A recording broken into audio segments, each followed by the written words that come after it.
Ya, selamat sore pemirsa, apa kabar?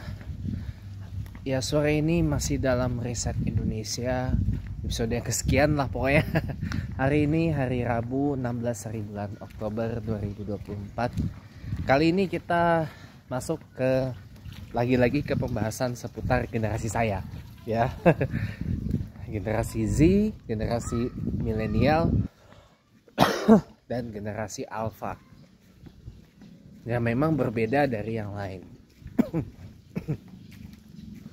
Teman-teman, yang namanya cita-cita, yang namanya mimpi, yang namanya angan-angan, itu bisa diraih, itu bisa dikejar, itu bisa kita dapatkan. Cuman kita tahu dulu cita-cita kita apa, mimpi kita apa.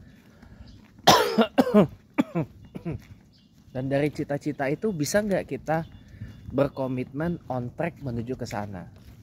Seperti contoh, saya aja deh, gak usah yang lain. Saya pada awalnya bercita-cita pengen menjadi pembawa acara televisi. Tapi begitu saya menyadari bahwa saya ternyata ada beberapa kekurangan, kayaknya udahlah, saya nggak bisa teruskan.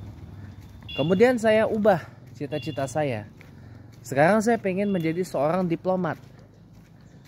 Saya pengen menjadi seorang diplomat adalah, kan tadi mama saya tanya, sekarang saya jawab di sini aja untuk Anda juga ketahui pemirsa saya. Mimpi saya apa? Cita-cita saya pengen jadi diplomat. Sederhana aja. Walaupun ini kelihatannya receh, kalau orang bilang kelecehan gitu loh. Mimpi saya sederhana. Pengen jadi diplomat itu. Apa? Biar bisa kerja dan tinggal di luar negeri. Karena saya udah bosen di Indonesia ini. Gitu.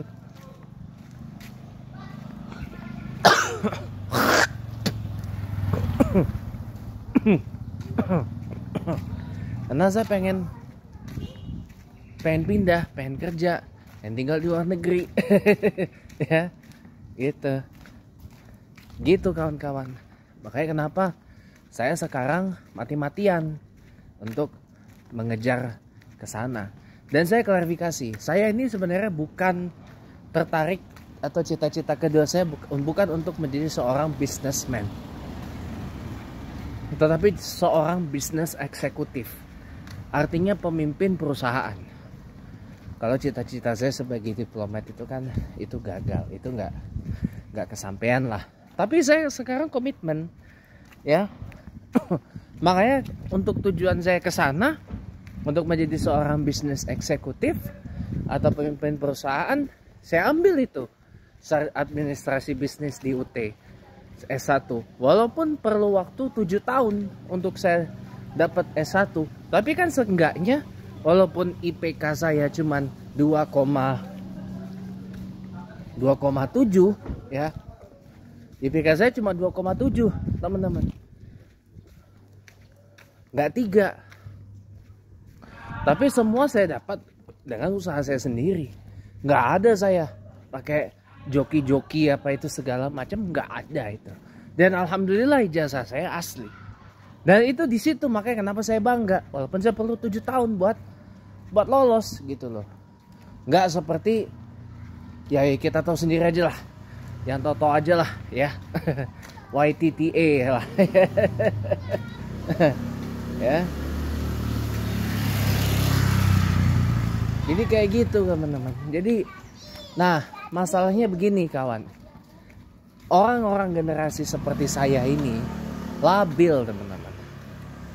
Makanya banyak yang menilai Gen Z itu gak loyal, gak komitmen gitu loh. Atau gak setia, gak apa gitu loh. Sebenarnya bukan masalah itunya. Kita jangan sekali-sekali melakukan framing terhadap itu. Yang namanya Gen Z, gen milenial, atau kita kerucutkan generasi zaman now aja deh, generasi kekinian ini ya, mereka tuh bukan gak loyal, gak setia, gak apa gitu loh. Tapi mereka tuh sebenarnya mencoba berpikir dinamis. Dan mereka tuh semata-mata bukan sekedar ingin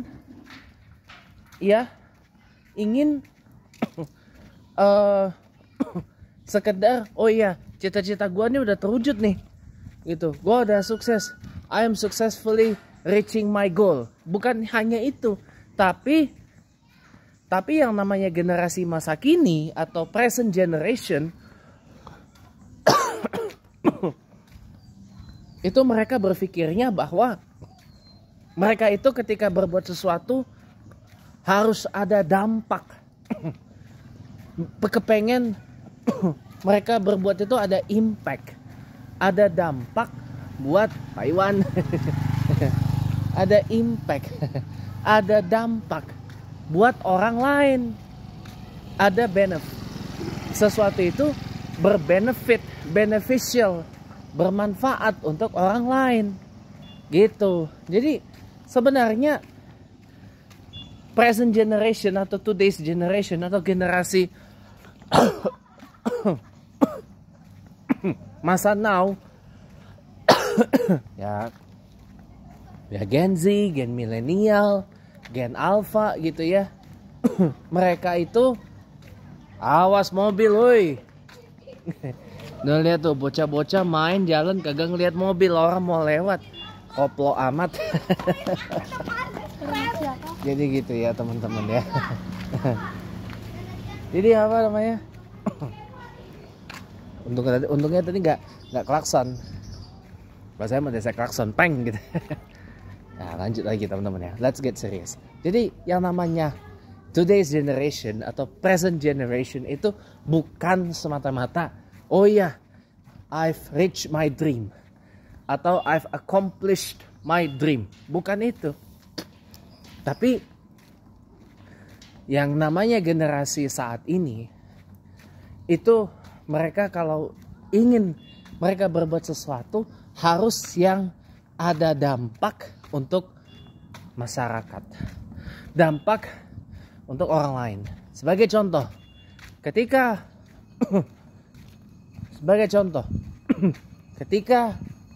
misal banyak Gen Z yang nyalek.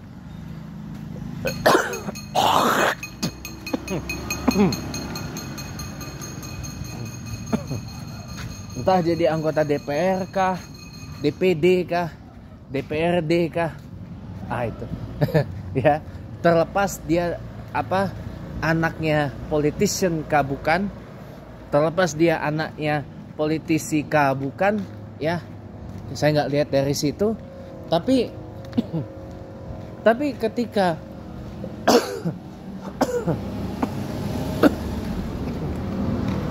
mereka maju, mereka pasti ingin berbuat sesuatu. Nah, sebagai contoh, kemarin nih yang menjadi pimpinan sementara DPR waktu sidang paripurna pelantikan anggota DPR tanggal 1 Oktober yang lalu. Ya. Anggota DPR paling muda ini adalah dari Gerindra. Oke, maaf saya muntah tadi. Oke, lanjut ya. Anggota DPR termuda di periode 2019-2024 adalah dari Gerindra.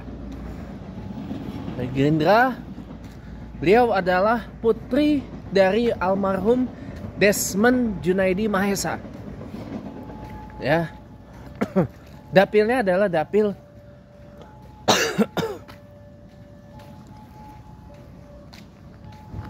dapil Banten.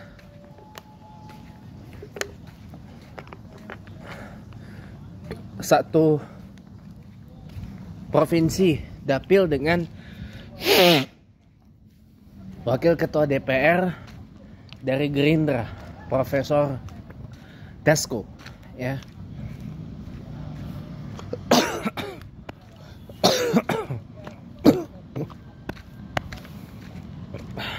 Nah, pas dulu.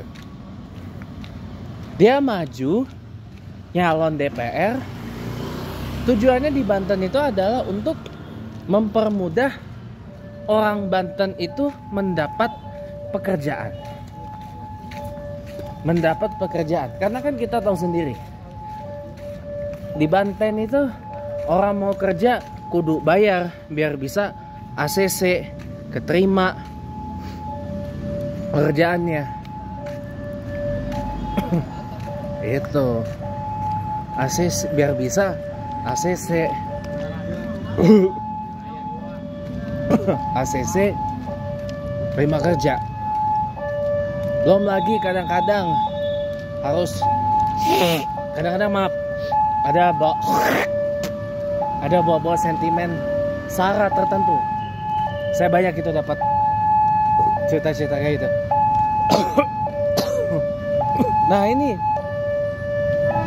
yang dia perjuangkan. Umurnya masih muda loh, masih 20-an tahun. Ya. Lebih muda dari anggota DPR termuda periode sebelumnya, Hillary Lasut, yang awalnya kepilih dari Nasdem. Ini beliau kepilih lagi di periode kedua, tapi pindah ke Partai Demokrat, ya, partai yang untuk 2 periode berturut-turut melahirkan pimpinan sementara DPR tertua. Kalau yang ini 2429 ini adalah Pak Guntur Sasono dari Jawa Tengah. Kalau yang sebelumnya 1924 almarhum Pak Abdul Wahab Dalimunte dari Sumatera Utara. Beda 10 tahun. Kalau Opung Dalimunte kelahiran tahun 36, Mbah Guntur, saya manggilnya Mbah Guntur, itu kelahiran tahun 46. Gitu. Tapi umur udah 78 tahun, rambutnya masih hitam ya. Hebat banget Mbah Guntur, gimana itu? Iya. Makanya jadi ya itulah. Nah itu contohnya. Sama satu lagi, anggota DPD termuda.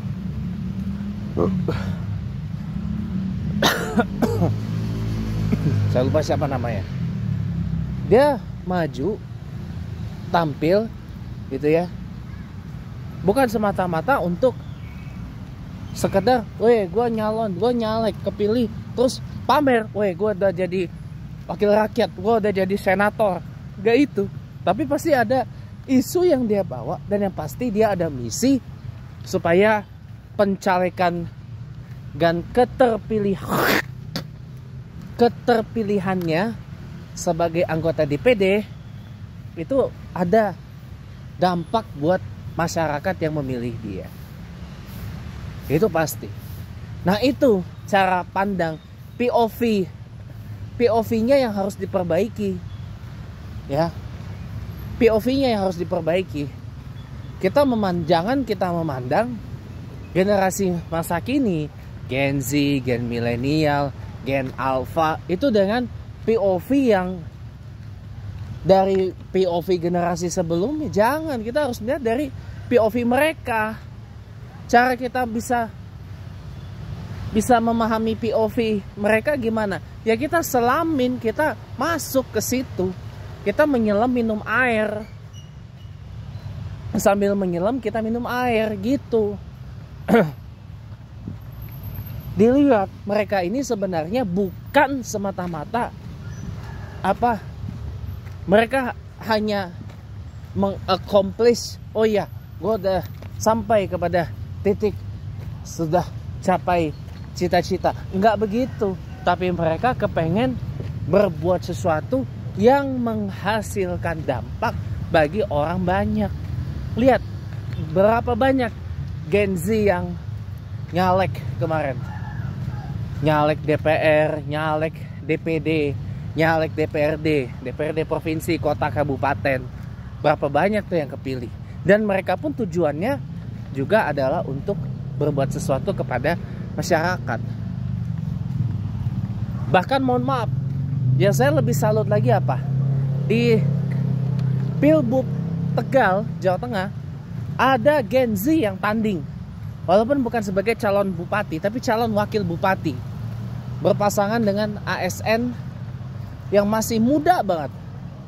Dicalonin oleh PDI Perjuangan.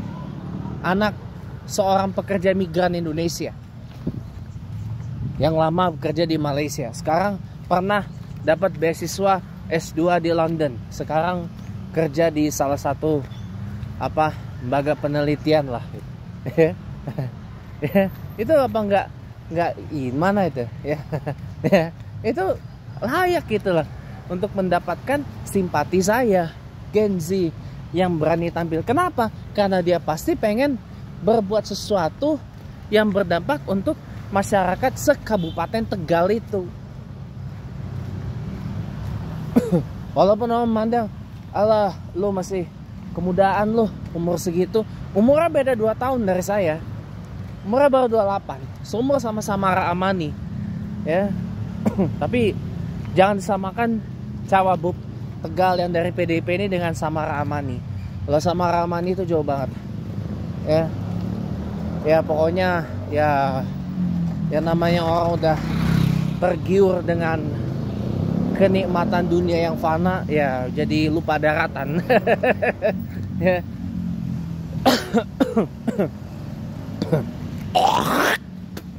Yang namanya orang sudah tergiur dengan ya nikmat dunia, ya maunya ya jadi ya imannya kendor. Orang kalau udah ya tergiur oleh tergiur dan terhipnotis oleh dunia ya jangankan lupa daratan, yang halal sama yang haram aja pun aduh nggak kelihatan orang. Jangankan yang halal dan haram ya, yang syubhat aja pun nggak kelihatan sama orang. Kenapa? Karena orang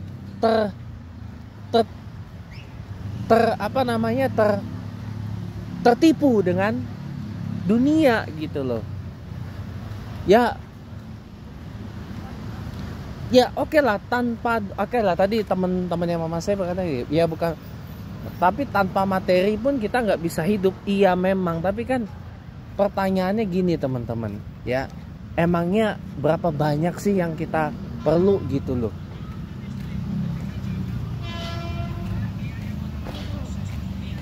Ya kan? Belum. Ya. Pertanyaannya tuh begini, ya.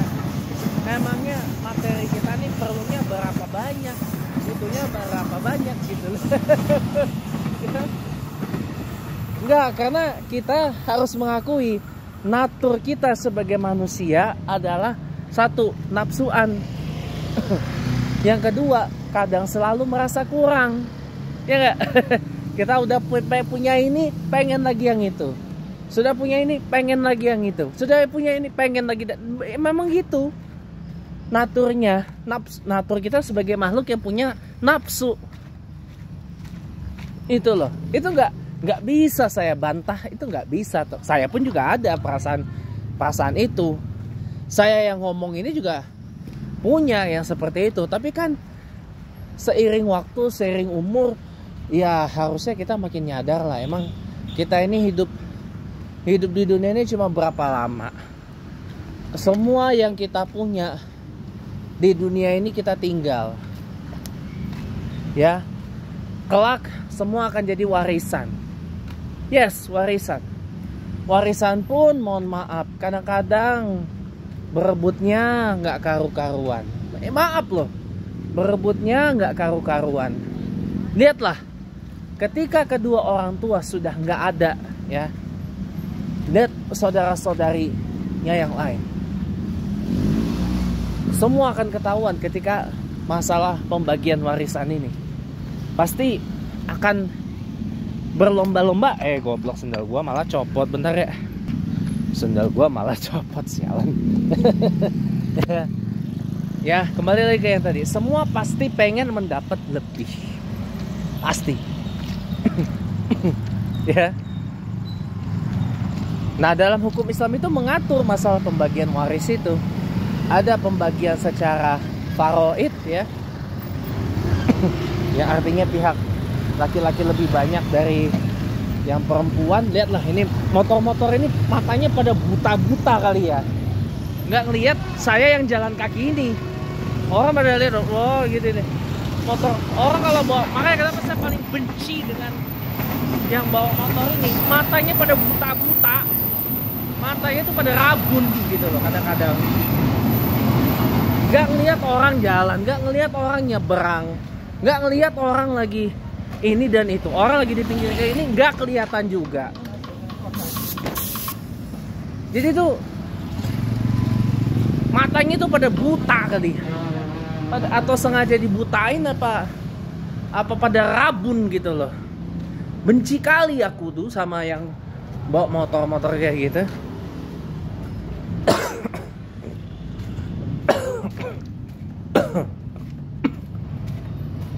Kayak itu. Ya. Lanjut lagi ya. Lanjut lagi. Jadi jadi seperti itu kawan-kawan. Ya kan? Nah, lihat tuh. Lihat tuh. Tuh benci kali aku sama yang bawa motor kayak gitu. Ada motor depan bukannya apa gitu. Orang kalau bawa motor di Jakarta, mohon maaf, pada pakai kacamata kuda. Ya. Orang bawa motor Jakarta pada pakai kacamata kuda. Makanya matanya sengaja dirabunin. Ya, semoga gak rabun permanen lah. Saya break dulu ya, mau bawa air kecil. Ya, welcome back. Sekarang kita masuk ke kesimpulan dari pembahasan kita yang sudah hampir setengah jam ini kita bicara ya, teman-teman. Jadi teman-teman semua ya, saya ini kan berkali-kali bilang bahwa kunci sukses masa sekarang ini tuh gak hanya sekedar kerja keras, restu orang tua. Itu sih udah paling utama, itu kerja keras, kerja cerdas ya, dapat restu orang tua dan sebagainya. Tapi bukan hanya itu.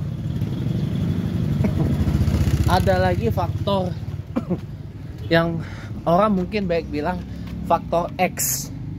Orang itu bisa sukses di masa sekarang. Saya bongkar aja salah satu faktornya adalah adaptif. Kunci sukses zaman sekarang itu adaptif, teman-teman. Adaptif, mampu beradaptasi dengan keadaan. Apa yang terjadi di tahun 2024 berbeda dengan tahun saya lahir 30 tahun yang lalu, tahun 94. Apa yang terjadi di tahun 2025 tentu akan berbeda dengan apa yang terjadi 30-40 tahun yang lalu. Gak sama, teman-teman. Maka kita harus pintar-pintar beradaptasi. Dan adaptasi ini pun kita harus lakukan ketika kita berinteraksi sosial dengan masyarakat. Ya. Contohnya saya dengan teman-teman alumni UT, kenapa saya memilih nggak banyak bersuara? Ya sebab kalau komunitas alumni UT itu kan nggak semuanya adalah orang-orang yang tertarik dan suka dengan politik. Dan yang kedua, kalaupun mereka ada orang politik, rasanya ketika kita mengkampanyekan, misal di Pilgub Jakarta ini calon tertentu, pasti akan ada mereka yang sudah kadung ke calon yang lain, dukung calon yang lain, nanti benturan, kan gak enak, nanti kesannya kan gak solid, ya kan? Iya, makanya saya lebih memilih refrain dari situ. Pak, insya Allah kalau kita punya social skill yang bagus, kita punya adaptive skill yang bagus, depan mata sukses dah, insya Allah. Karena itu Karena itu kunci sukses zaman sekarang, teman-teman. Kita pinter beradaptasi. Kita bisa menyesuaikan diri kita dimanapun kita berada, kapanpun kita berada. Karena itu kunci suksesnya buat zaman sekarang. Bukan lagi hanya sekedar dapat restu orang tua. Itu udah utama itu ya.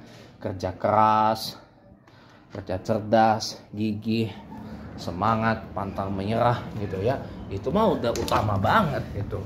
Tapi bukan hanya itu. Ada faktor lain lagi. Namanya adaptif. Waalaikumsalam. Jadi itulah teman-teman. Kalau kita mau berhasil, kalau kita mau sukses zaman sekarang ini kuncinya satu.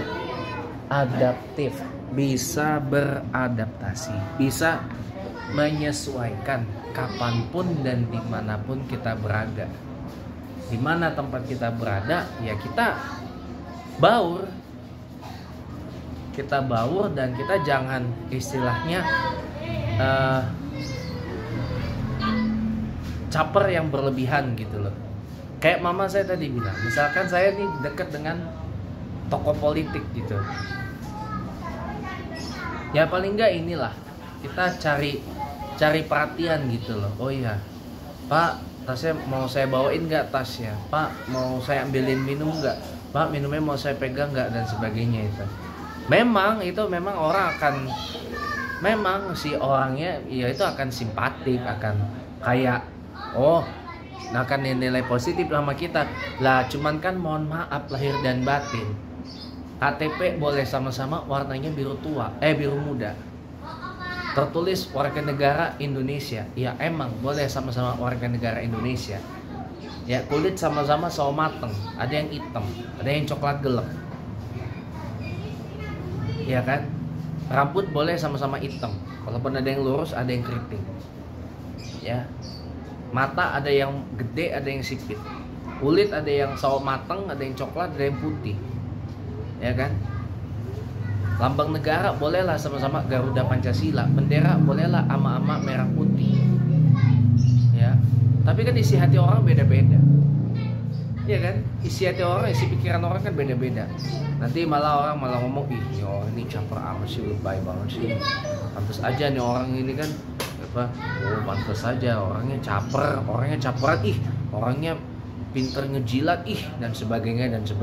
Itu pasti akan begitu ya. Pro kontra itu natural teman-teman, itu alami teman-teman. Nah, makanya paling tidak ya setidaknya kita beradaptasi aja tuh udah cukup teman-teman. Adaptasi di mana kita berada gitu ya, kita sesuaikan aja. Kalaupun harus melakukan kayak gitu ya jangan dilakukan atas dasar keterpaksaan dan jangan karena faktor tertentu. Jangan. Yang paling penting ikhlas lillahi ta'ala.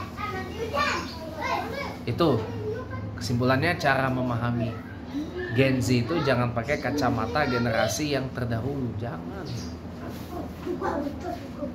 Pakai kacamata generasi sekarang. Nah, cara kita memahami generasi sekarang itu adalah ya kita sambil menyelam minum air. Sambil kita menyelam dan memahami mereka. Jangan mereka yang memahami kita, jangan kita yang menginfuse value kita ke mereka, tapi ya kita harus ngerti mereka ini maunya apa.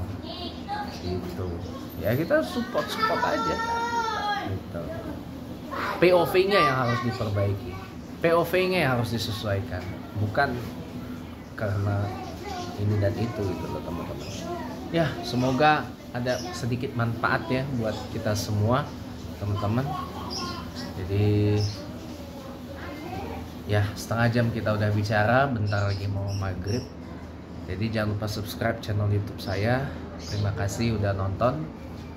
Kita bertemu lagi insya Allah pada waktu-waktu dan pada waktu dan kesempatan yang akan datang. Dan yang paling penting satu, semangat meraih cita-cita. Abaikan omongan orang yang mencoba mengalihkan dari komitmen kita meraih cita-cita. Thank you teman-teman, terima kasih, selamat sore, sampai jumpa lagi.